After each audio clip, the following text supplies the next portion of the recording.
Sci-Fi Channel's VP of Original Programming, Eric Story.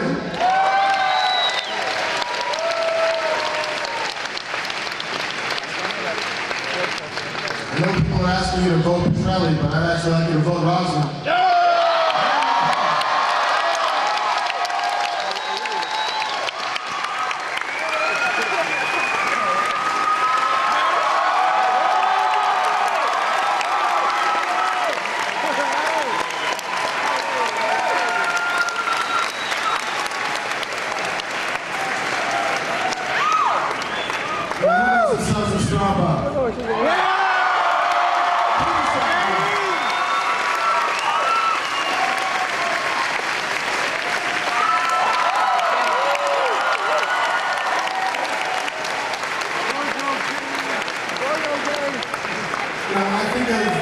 All the numbers in my head, I always get to like the sexiest number is 6.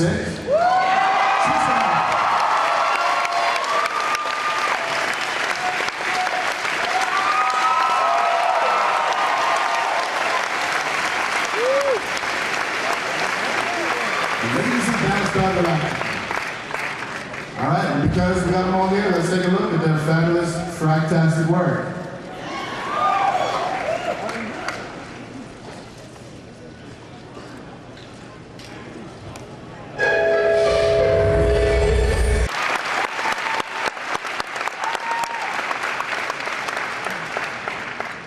So a question for everybody. I mean, some of the saddest news I heard in a while was that the 4th season was going to be the last. What was different about...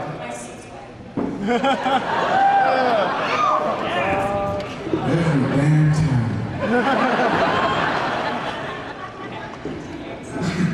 What was different about filming this season that you're currently shooting now that you know it's going to be the last? Everybody? I'm sorry, I couldn't hear it. What's different about filming this season now that you know it's the last, as opposed to the other season? Oh, okay.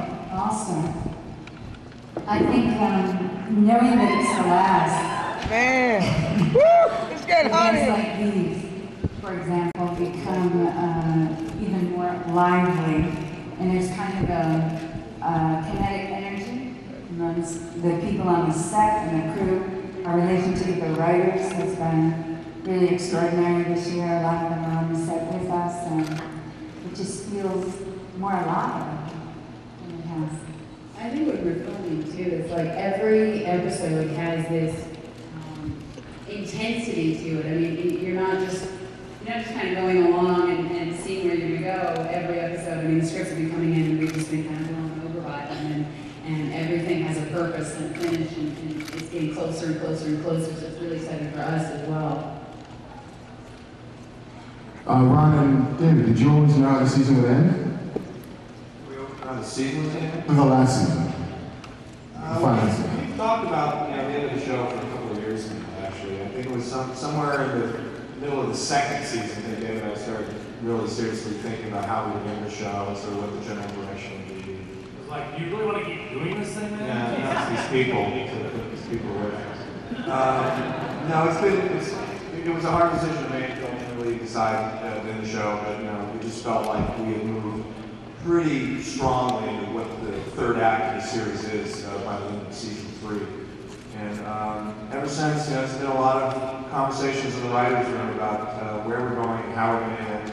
I personally thought about sort of what was the end game of the series pretty soon in the 1st season, just generally philosophically where the show was going to go, what it meant, the search for Earth, what does Earth represent, what is Earth going to mean to these people. So I think at this moment we sort of have an idea of what the shape of the end of the series is and sort of an end point where we want to go, but there's still a lot of room for discussion, and the writers and I continue to sort of talk and discuss and say, okay, what are the individual endings we're going to give each character? Like what's the end of what's the final, what happens to the Galactica herself, what happens to the Dawn, what happens to all the characters that will survive, that is, at the end of the season. It'll happen to all. Does anybody going to survive? Probably not. We'll probably just Maybe take that wasn't the shows. first row. She has a sign that says, "I'm the last nylon." You don't know how much easier that makes things. I just want to say, with Mark here, since this is a big fan event, you know, Mark, as senior editor at Entertainment Weekly, was one of the first people at Entertainment Weekly to discover the show and became a huge evangelist of the show. And he and his colleagues are largely the people that we should thank for all of the coverage of Entertainment Weekly. The feature pieces, the cover, which was historic for the Sci-Fi Channel,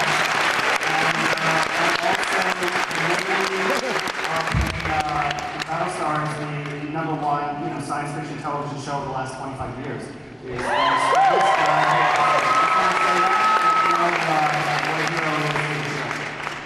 Well, Mr. Stewart, I do declare.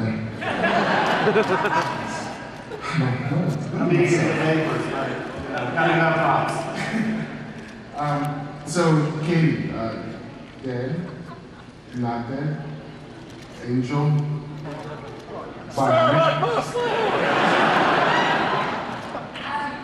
I don't think anyone knows. Or maybe that's what they're saying because they know I'm so bad at keeping secrets. They're just going to tell me they have no idea until the very end. I love you! You're not dead, you're just bionic. What was it like having to keep that secret for so long? Well, everyone seems to think that it was really, really long. It was a day. It started out with me on set, and I felt the worst for my mother because my mom just happened to be on set that day. So everyone was going to my mother, oh, it's so sad. My mom was awesome. She's like, I know, it's so tragic. She'll be okay though. She'll be fine. I honestly think the best acting ever. And so people thought that I was lying, but they were like, please, not really, that's so fine. So obviously she's dead. And then as soon as Eddie found out, like a day later, everyone found out. So. All hell broke loose once the word got around that we were killing Star. We were trying to just keep a secret, you know, let's just keep a secret of what's going to happen to Starbuck. We're killing this episode, we're going to bring it back at the end of season 3. So we told Katie what the plan was, and we said, you know, keep it to yourself, and we'll just, let's not tell anybody, let's just let it play out and let people think what they will. The next thing I know, I'm getting a call from the studio at like 6 o'clock in the morning, saying, you've got to do something. All hell is breaking loose in Vancouver. Yeah, there's like a mutiny forming on the set. They're going to burn the place down because we killed Starbuck. And I was like, oh, Jesus. A flurry of phone calls went out to explain ourselves, and David and I sort of said, well, we're sorry. We weren't trying to trick you. We just wanted to keep a secret. But then I get this phone call from David on a Sunday knowing that I'm in trouble because David doesn't return phone calls anyway. So on a Sunday, I was like, oh my God, what did I do? And he's like, crying on set? Like, what are you doing? I was like, I'm not crying. I know I'm coming back. Obviously, I'm not crying. He was like, well, you're doing too good of a job. I'm like, David, you told me to sell it. I'm an actor.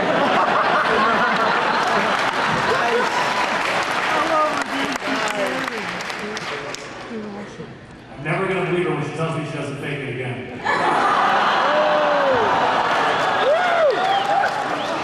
You just put that rumor to bed. Come on. I love you, Trisha. Thank you. Well, speaking of Trisha and love, what was it like sharing Baltar with another man, with another woman?